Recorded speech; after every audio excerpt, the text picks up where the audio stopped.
Hello there, I'm Presley, and today I will be reviewing the Quarry. Now, it's probably best that I just start off with a basic plot summary, without going into too much detail. You play as 9 camp counselors at Hackett's Quarry summer camp.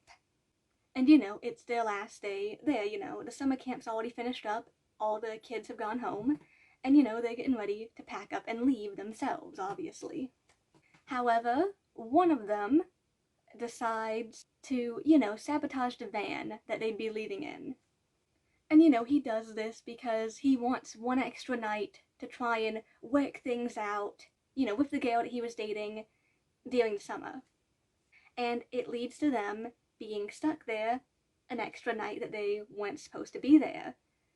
You have Chris Hackett, who runs the camp, who tells them that, he is going to head into town, and he specifically tells Ryan, one of the characters, to make sure that everyone is inside the lodge before sundown, and he heads out. Of course, what do you expect a young group of camp counselors to do in this scenario, where they're being explicitly told to do something? Obviously go against it, because, if you've ever seen a horror film, you know how this goes. And, Ryan's obviously at first like, no, we aren't going to do that. We're going to go inside and follow what Chris told us to do. And, other people are being like, no, let's hold a big bonfire party, one last night, celebrate, have fun. And, they're gonna end up having the party, obviously. Now, of course, there are certain things that do wish to cause them harm. And we realize this the further into the night we go, where we can see some hunters roaming around the woods.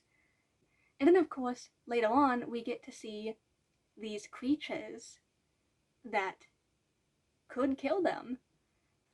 And that's as much into the plot as I'm going to go into. In terms of the gameplay, I thought it was pretty suspenseful at times, and I thought it was very enjoyable overall. I personally had no trouble with the quick time events, and they tend to be very crucial to your character's survival in certain situations.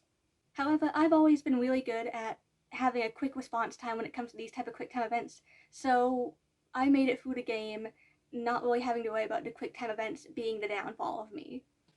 I thought the story was very interesting. In terms of the graphics, I thought that they were great. Not really much more to say, they were good. When it comes to the soundtrack, I thought the soundtrack was really good throughout the game. In terms of the characters, I'm just going to say I think that they are amazing.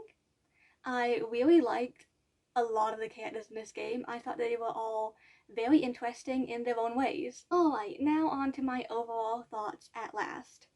Now, I went into this game not knowing a single thing about it.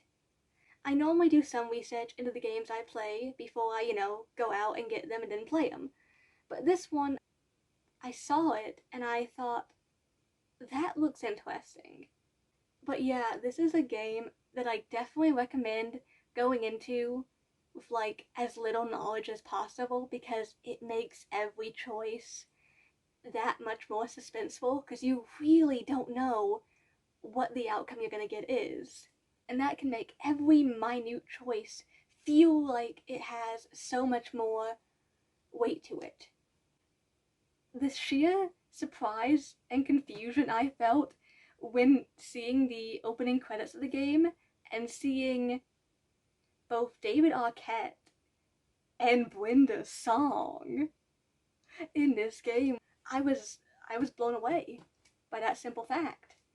So immediately, I of course thought that I'm going to protect whoever Brenda's song is playing in this game like my life depends on it.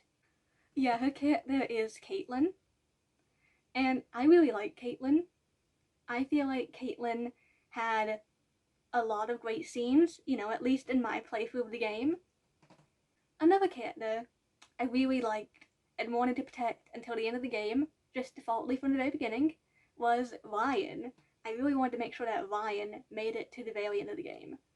Just based off the impression that his character made on me, in the very beginning of the game, I was like, yeah, I'm going to make sure that you and Caitlin make it through this game, because I had zero confidence that I could even keep maybe 2 characters alive. Now, when it comes to the type of outcome I got, I think I did really good for not knowing what the possible outcomes were. I collected 8 out of 10 pieces of evidence, and on top of that, out of the 9 character main cast, only 2 of them died. Now, I am about to go into detail about the 2 characters that died in my playthrough and how they specifically died during my playthrough. So if you don't want to be spoiled for any of the potential death outcomes, then I'm going to put up a time code right here of when I am going to be finished talking about this, and you can go ahead and skip to that if you don't want to be spoiled for these potential 2 deaths. And I'm going to give you a few seconds to go ahead and move that time in the video. Alright, now let's get into it. The first character that died was Jacob, and the thing that led to Jacob's death in my playthrough is, you see, he gets captured, and he gets locked in this cage, and there's a werewolf in a cage a few spaces away from him. Because you see there's the opening doors to the front of the cages, and then there is a door separating 2 cages. So Jacob is safe at the moment. He can't be attacked by this werewolf.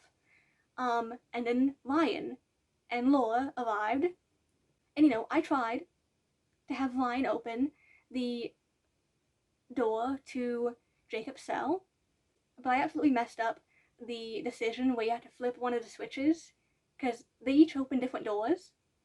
But yeah, I absolutely messed that up, so Jacob ended up being left there. And a little bit later, Laura fell into a fuse box, and that causes the door in between the cages to open, and yeah, Jacob is torn apart. And the second one, the one that I'm still so mad at myself over letting happen, is Max. Max on the island. It's already been established. Werewolves can't go into the water. There are no werewolves on that island. So reasonably you'd think, oh, you're gonna have Max stay on the island.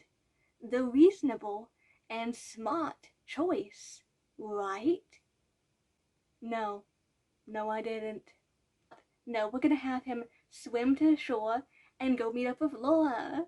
And you might be thinking, how likely are the odds that a werewolf would be just lying in wait, at the dock on shore? They were very likely, because it was. In terms of my overall rating for this game, I think I'm going to give it a 8.5 out of 10. I thought it was an overall enjoyable experience from start to finish, so yeah, I'd say it's a really good game. I'd highly recommend it. Well, I think I'm going to end this video here. Thank you for watching. I hope you have a wonderful week, and I'll see you in the next video. Bye.